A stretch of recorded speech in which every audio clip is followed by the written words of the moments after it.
If I be a man of God, the word works.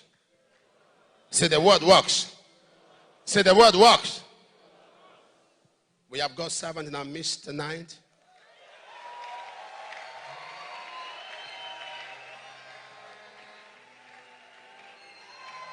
I have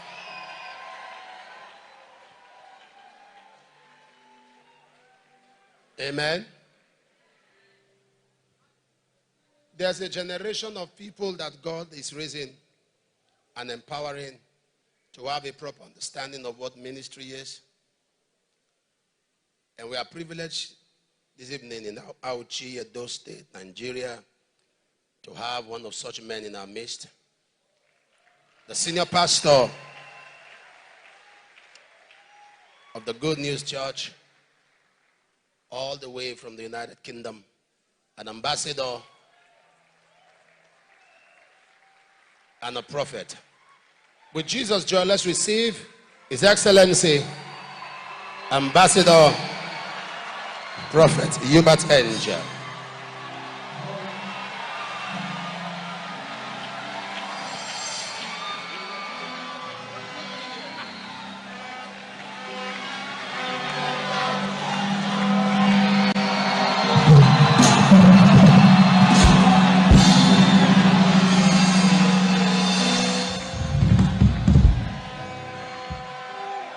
Jesus is Lord. All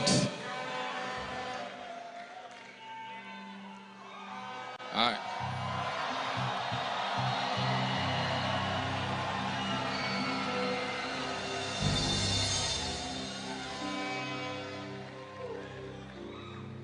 There is a power that you can hear of, and then there is a power you can experience.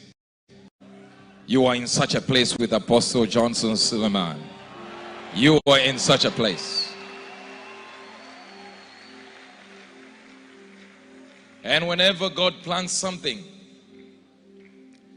this huge, He has you in His mind. And to have an apostle to the nations is a grace. Don't take it for granted.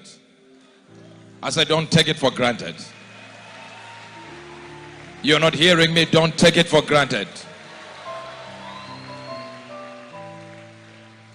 With the little research I have done of Auchi and all the other places and even the states, Edo State and all the other states, to have this here, it takes the power of God. It takes the power of God.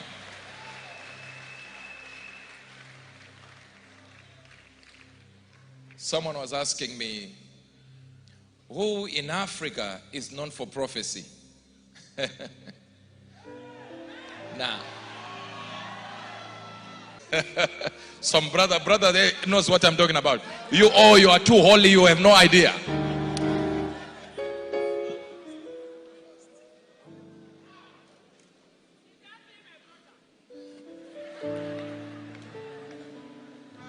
She got it.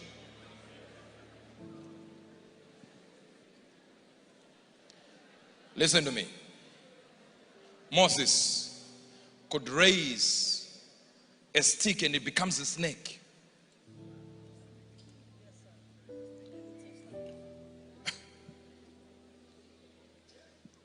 What was really happening with Moses? How did he get this power? How did Joshua get his power?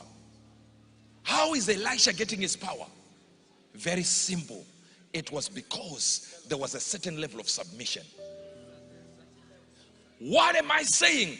I'm saying pride is not an attitude. It is a highway God never uses to travel.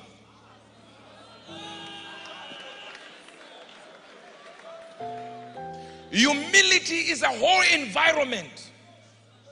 The moment you say, I'm humble, you have triggered a structure by which you start moving in a way in the environment God moves. So God says, I resist that, so I don't move in that way. I move this way of humility.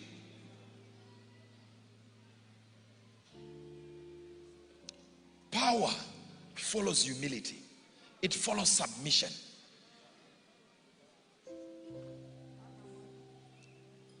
Let me tell you something. When you are in submission, hear this. In the olden days, lift your hand, my brother.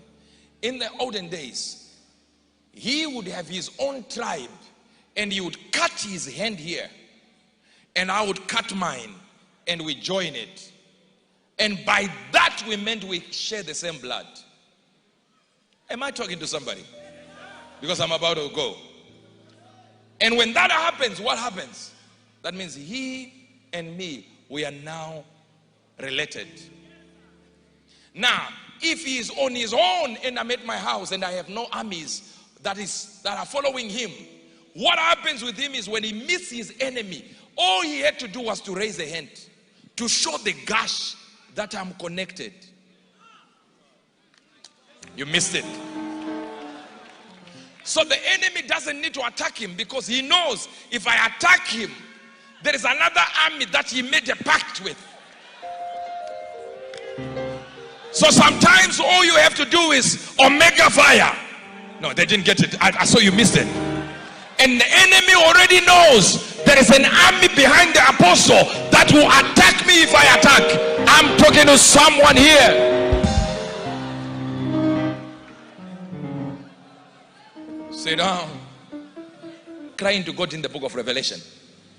They are crying to God who is under grace, who is no longer punishing people the way he did in the Old Testament. And they want him to do like he did in the Old Testament. But God is restricted by grace. So here is the plan of God. Are you listening? So the souls have come to Jesus and said, look, kill the people on earth now. For their great-grandfathers who killed us. No, you're not getting. So the souls under the altar know exactly that it is possible to kill people now for the sins of their fathers. And God says, no, but the grace effect is a problem. Luke 11:47. Look at the plan God had. I wish you would read this with me. Woe unto you, for you build graves of the prophets that your fathers killed. Hear this now. Okay. Let me try and explain to our people here. Notice the Old Testament. Saints are crying under the altar and saying, avenge their people who killed us. Are you still here? I want you to see why calamities are falling on people, on even men of God. And why calamities are waiting for rebellious people. You will see. Woe unto you, for you build graves of the prophets and your fathers killed them. Truly you bear witness that you allowed the deeds of your fathers, for they indeed killed the prophets, and you build graves, sepulchres. Now hear this. 1, 2, 3. Therefore, also say the what? The wisdom of God. Wait. The word wisdom there is Sophia. It means God in his total wisdom. When God has said this is the maximum of my intelligence, he is using Sophia. He said, God realizing I can't kill them during the New Testament, I need to plan an idea by which to fix these people. He said this in his wisdom. I will send them prophets and apostles. Huh? God, you want to do what? So your idea is to send them prophets and apostles. So what? So they kill them and persecute them. Hear this. He said, because I know you are not guilty of your father's sins, because this is the New Testament, but I want you to be guilty. So in my intelligence to try and kill you, under the New Testament where I'm not allowed to kill anyone, I will send you prophets and apostles like the Old Testament ones. And what will you do? You will kill them, so that I will require the blood of the prophets of old from you. I wish I could talk to somebody here. So the reason why you have an apostle, number one, is as a stepping stone, so you get your miracle. But number two, as a trap.